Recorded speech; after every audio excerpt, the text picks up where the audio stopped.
Well, today is a very special day. Today is the 7th day of the month of November 2024.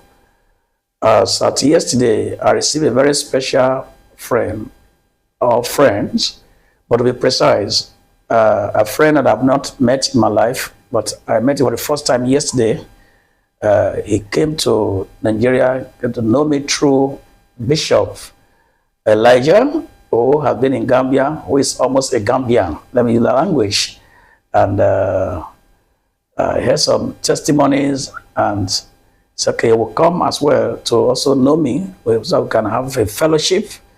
And here he is. It's not a person than Alieu Jawara. Yes. By the grace of God, a young man who believing God for a lot of things, and one thing I know God have done for him as well is that God, the Almighty, has made him the president of the Republic of Gambia. He's a young man and well disciplined. We'll leave the rest for him. I just want to ask him, Your Excellency, what do you, in your heart of hearts, you would love to do for your country, Gambia, and for, of course, the whole of Africa? What is your drive? What do you have? Oh, thank you very much, Your Eminence, for having us. We appreciate the hospitality, and we are very grateful. I am happy you asked this question because I have a heart to help the people of the Gambia, which I have been doing in a small way, in my own way, for the past 30 years or so, but I feel it is time to seek the highest office of the land so that I can do more. In fact, God can use me to do more. It's not just my own power, but with the help of God, the Almighty, I can do more for the people. I can make sure the gap between the rich and the poor gets closer, and because the trend is that it's getting further and further. Many people are being left behind, especially the poor. They become destitute, they become desperate, they travel. The young now have no hope, no employment. They just travel with through the dangerous routes, through the deserts, through the Mediterranean to Europe, and most of them do not make it. There are few success stories here. They're wasting away. Lives are being wasted. I mean, Gambia. Whereas they are from a rich land. They are from a rich land, and they could make it in the country. Even better. So this is one of the areas that we must intervene and do things for the youth. Increase youth employment. In fact, majority of the youth, the largest youth bodies in the country are behind me, and they in fact encouraging me more because what I've been doing for them, organizing conferences. You can even go to in the website and see conferences I've organized since way back in 2007 available in the internet. Before that, we didn't cover it in the internet. So, but at least 2007, 2008, you can find those things by engaging the youth and tell them how they can make it here, how they shouldn't travel, take dangerous routes, and because what's at stake is huge. What's at stake is what? Their life. Yes. So, I mean, the Quran says that if you save one life, it is as if you've saved all of humanity. So we try and save lives, not just one life, but to save lives. I mean, the other thing that we need to do is that we empower the nation and improve the medical services. You see, the rich do not get treated with anything apart from perhaps a headache. But anything else, they take the first plane out. Medical tourism. Medical tourism, that's a good way to say it. You know, meanwhile, the poor, not only that they cannot travel outside of the country, even within the country, they don't have the means, they don't have the finances to even get medical treatment, even for the slightest things like malaria. Trust me, I'm speaking from experience. I've seen people who do not even go to the hospital just to treat malaria. I was at the hospital one day, the children's hospital. I try to visit it as often as possible. There are children that before I arrived died just because they could not pay to get the treatment, and the child had pneumonia. And then the rules are that you cannot service the child unless they pay for a medication or for even the paperwork. So with this, there is so much pain in your heart. There's so much pain in my heart for your country and your continent, especially Gambia. Especially Gambia, because that's where I can intervene in a higher way. Yes. I've been helping people even in Senegal.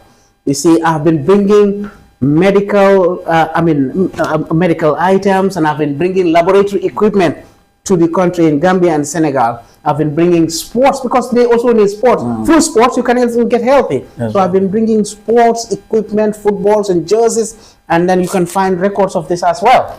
So, but the only way I can go and a further step and a necessary step, in my opinion, and higher than what I'm doing now is for the higher office. Yes, so I cannot give it to you already. By the grace of God. Amen. Yes. Amen. Now, let me ask you another question quickly. You're sounding so confident that you. I thought, when I saw you, I thought you maybe in Nigeria, but you are not, though. Yes, you are kind of Nigerian. Have you been to Nigeria before? This is your first time? Oh, no. I've made many trips in Nigeria. I've lived in Nigeria. Nigeria is my second home, really, from Gambia. Wow. Yes, because I studied in Canada. I was lucky. I grew up, by the way, in the house of the first president of Gambia, who is from the same parents as my own father. Yeah. So I mean, but I was lucky, and his children studied in Nigeria. Wow. So he had this friendship in Nigeria for the long connectivity is there. He has been friends with Nigerians and Nigerian heads of states.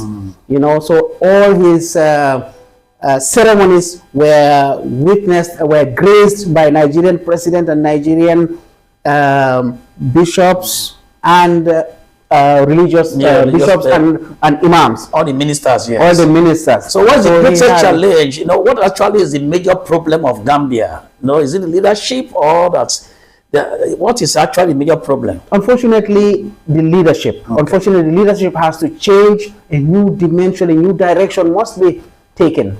A new dimension must be taken. By the way, your question, I didn't answer that.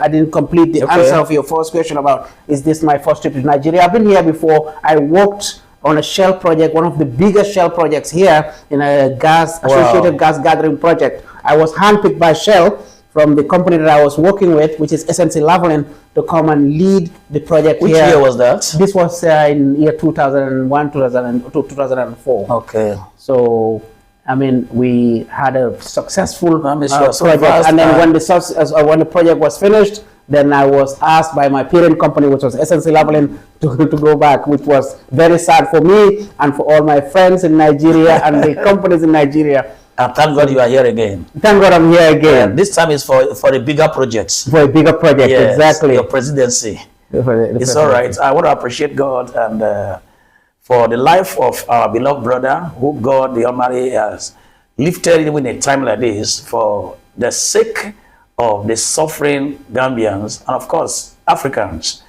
And I know by the grace of God, He's going to deliver. The mandate will not be a wasted one. Like I said, I could have known him, of course. As it is right now, he come to know me and this mission and of course this environment through a wonderful friend, a person of Bishop Elijah. And that is the person over there, and he's been a wonderful friend. He's been so helpful, a very selfless man, a man that love to stand by people without looking back. And celebration will not end. We're going to celebrate loudly, both in Gambia and in Nigeria. Amen. So I want to thank God for this glorious, wonderful opportunity and this meeting. This meeting is going to give birth to other meetings.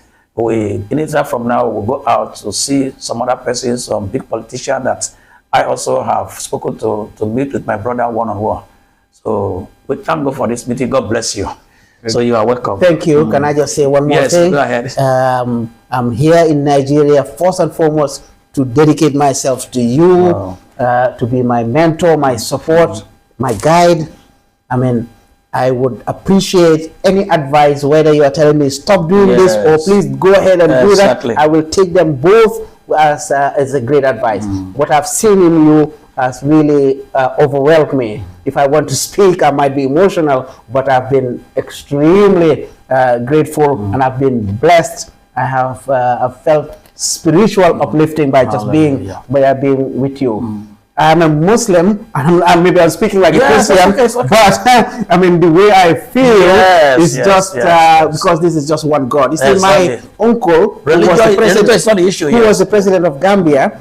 I mean, he was born as a Muslim and he became a Christian for over 12 years before he converted again to Islam. And in fact, when he was being inaugurated in 1965 as the first president of the prime minister, and then 1970 as president, he was Christian at the time. You know, and his wife, his first wife, was a Christian who remained a Christian, throughout her life, who was our mother and a very beloved. God is bigger than religion. God is bigger than religion. So congratulations. Thank you.